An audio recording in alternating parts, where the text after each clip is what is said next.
स्मृति परिशुद्धौ स्वरूप शून्येवार्थ मात्र निर्भासा निर्वितर्का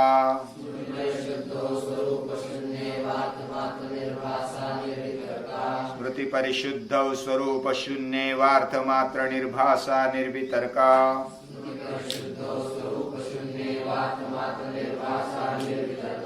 तत्र शब्दार्थ ज्ञान विकल्पै संकीर्णा सवितर्का समापत्तिः तत्र शब्दार्थ ज्ञान विकल्पै संकीर्णा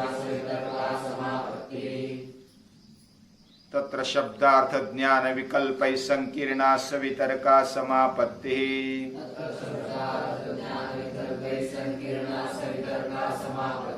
स्मृति परिशुद्धौ स्वरूप शून्येवार्थ मात्र निर्भासा निर्वितर्का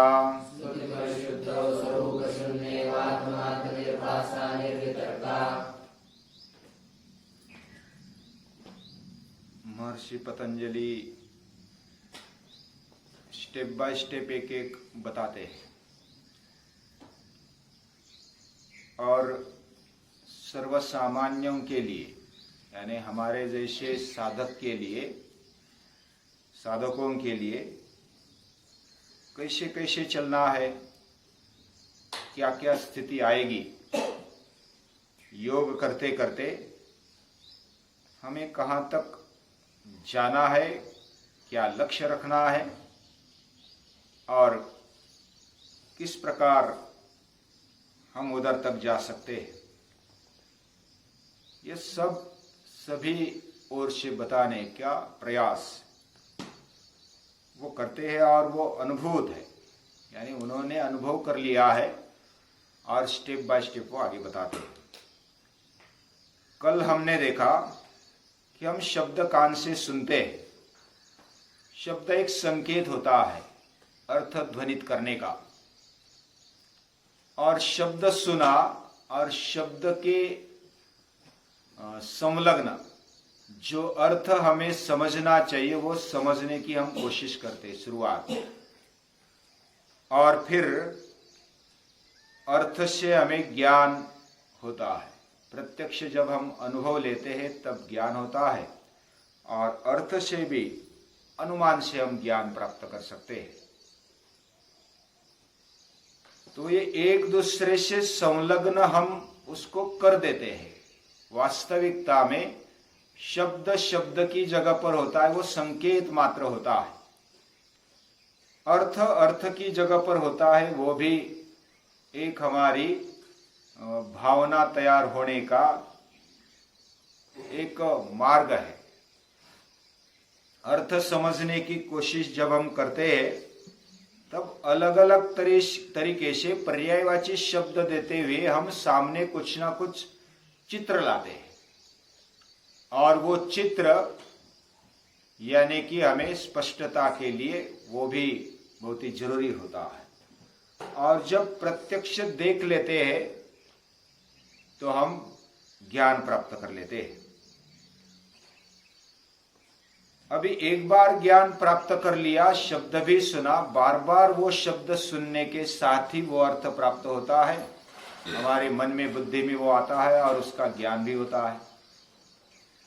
जैसे इमली, इमली शब्द सुनते ही हमारे जिह्वा में तुरंत वो टेस्ट अनुभव जो कर लिया है वो आ गया, और उसके अर्थ के साथ हम ज्ञान को भी प्राप्त कर लेते हैं। तो एक सीक्वेंस है, और बार बार ये करने पर शब्द अर्थ और ज्ञान का जो भी अनुसंधान है, जो भी एक दूसरे में बंधे हुए हैं, वे शुरुआत में इसकी जरूरत भी होती है, और वो स्थूल विषय पर करते करते हम आगे बढ़ते हैं और धीरे धीरे उधर शब्द अर्थ और ज्ञान, शब्द के जगह पर अर्थ जगह ले लेता है, अर्थ के जगह पर ज्ञान ले लेता है, ज्ञान के जगह पर सिर्फ अर्थ मात्र रह जाता है। जब हम शब्द अर्थ ज्ञान बार बार सुनते, उसका अभ्यास करते हैं, वो परिशुद्ध हो जाता है, वो अर्थ और ज्ञान परिशुद्ध होने लगता है। परिशुद्ध यानी जैसे हम समझो कि साइकिल चला रहे हैं, तो पहले साइकिल सीखते तो बहुत बार गिरते हैं, बैलेंस करना पड़ता है, कब आगे पत्थर आ जाए और हम अड़चन में आ जाए, तकलीफ में आ जाए, बता नहीं सकते। तो शुरुआत में पूरा ध्यान रखना पड़ता है, सामने कौन है, पत्थर है क्या, गड्ढा है क्या, और वो सीखते सीखते सीखते बार बार प्रैक्टिस करते करते फिर ऐसी प्रैक्टिस हो गई कि साइकिल चलाने लगे। अभी साइकिल चलाते चलाते गाने भी गाते हैं, इधर उधर भी देखते तो भी साइकिल चलती है। तो वैसा हमने समझो कि गीता का अभ्यास शुरू कर दिया, या तो समझो उससे भी साधारण अभ्यास, मनुष्य के रूप में हमारा जीवन है तो मनुष्य का अभ्यास किया, मनुष्य कृतज्ञता पूर्ण होना चाहिए ऐसा अभ्यास किया।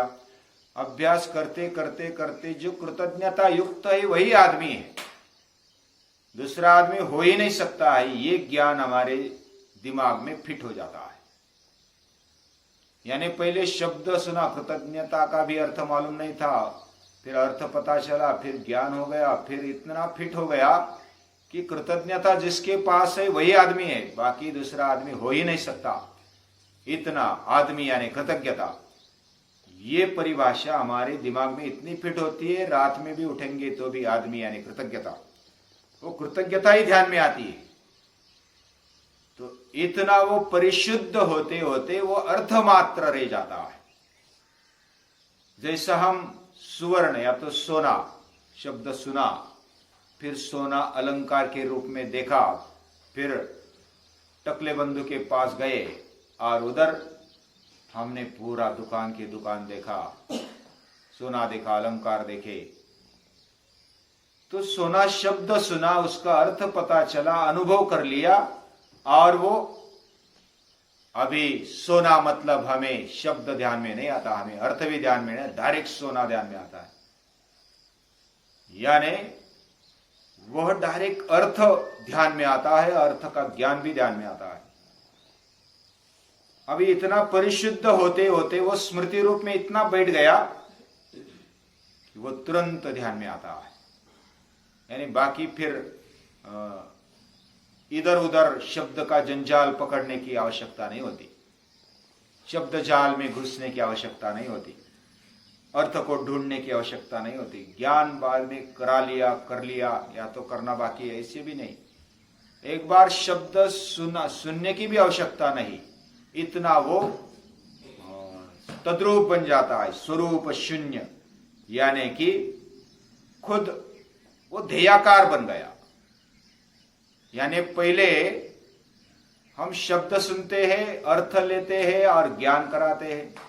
जैसा ध्याता, ध्येय और ध्यान, तो ध्याता, ध्येय और ध्यान और ध्येय, जो ध्याता रहता है वो ध्यान करता है और ध्येय की तरफ बढ़ता है, धीरे धीरे वो ध्येय रूप बन जाता है। वैसे हमने जो शब्द सुना वो शब्द रूप निकल गया, अर्थ रूप बन गए, खुद को भूल गए और वो अर्थ मात्र रह गए। इधर तक जो लेवल आ जाती है अर्थ रूप बन गए। समझो दूसरा भी एक उदाहरण सुनो तो पता चलेगा। उदाहरण उतना सटीक नहीं होता जितना चाहिए, फिर भी समझने के लिए वो काफी होता है। समझो हम शुरुआत में तैरने लगे तो पानी में उतरने में भी हमें डर लगता है, फिर कोई ना कोई हमारा हाथ पकड़ता है और पानी में उतराता है, चल ये तो इतना इतना पानी है, उसमें मैं पकड़ता हूँ। तो हम धीरे धीरे चले जाते, फिर भी ऐसा कांटा आ जाता है शरीर पर, फिर धीरे धीरे चले गए, इधर उधर घूमे, फिर लगता अरे वाह पानी तो अच्छा लगता है, फिर डबकी बांध ली, फिर ट्यूब बांध दिया और फिर चलो अभी तैरेंगे, बीच में जाएंगे, और शरीर पानी के ऊपर तैरने लगता है, पानी के ऊपर तरंगने लगता है। और वो जो शरीर का ऊपर तरंगना एक बार हमें विश्वास आ गया कि अरे वाह, तरंगने लगे, तैरने लगे, तो ये जो तैरने आने लगा तो उस समय जो स्थिति होती है, फिर धीरे धीरे ट्यूब भी छूटता है, डबकी भी छूटती है, बाटली भी फिर छूट जाती है, और धीरे धीरे हम बिना कोई आधार के तैरने लगते हैं। फिर कूद लगाते हैं, फिर कैसे भी कूद लगा दो, फिर रात में भी अगर फेंकेंगे तो भी डूबेंगे क्या? नहीं डूबेंगे। तो इतना वो अर्थ मात्र निर्भाषा, यानी इतना अभी घुस गया है, तैरना मतलब कुछ नहीं लगता, अभी हम डूब ही नहीं सकते ऐसा लगता है। तैरना कोई मुश्किल बात नहीं है, और वो सहज लगता है। इतनी सहजता प्राप्त की, उधर शब्द नहीं रहा, अर्थ नहीं रहा, फिर कोई किताब की जरूरत नहीं तैरने के लिए, फिर कोई कोचिंग की जरूरत नहीं तैरने के लिए, इतना तैरना आ गया। तो इतना तैरना आ गया तो उधर मास्टर बन गए। मास्टर बन गए तो उल्टा तैरो, सीधा तैरो, बटरफ्लाई करो, या तो बैक स्ट्रोकिंग करो, कुछ भी करो, या तो सो जाओ, तो भी जाते पानी पर। तो पानी पर सो जाने तक कुछ भी आसन कर लो, फिर भी डूबते नहीं। तो पानी में भी योग होता है। इतनी सहजता से तैरने आ गया तो उसमें मास्टरी ले ली। वह स्मृति, हम स्मृति को बार बार लेते लेते लेते उसको परिशुद्ध करते हैं। स्मृति परिशुद्ध, स्वरूप शून्य, उसमें तद्रूप बन जाते हैं, स्वरूप को शून्य कर देते हैं, यानी कि उसको भूल जाते हैं। यानी अपने आप होता है, वो भूलने की आवश्यकता जबरदस्ती नहीं होती, वो अपने आप इतने हम रंग गए। जैसे सूर्य नमस्कार करते करते हमें भान नहीं होता, चलता है सूर्य नमस्कार, अभी 108 निकालो, या तो 150 निकालो, 200 निकालो, इतने एक रूप हो गए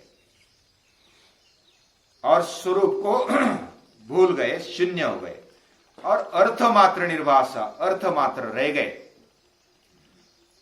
और वो निर्वितर्क समाधि, पहले शब्द का अर्थ का या तो स्थूल चीजों का हमने आधार लिया था, अब इस स्थूल चीजें निकल गई और उसमें सूक्ष्मता में आ गए।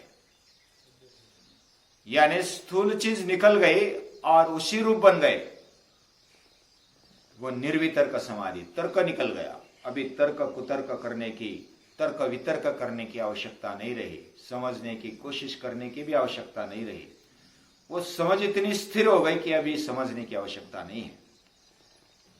तो ऐसी वो निर्वितर्क समाधि। निर्वितर्क में अपने आप को भूल जाना, स्मृति परिशुद्ध होना और अर्थ मात्र, अर्थाकार हो जाना, ये हो जाता है।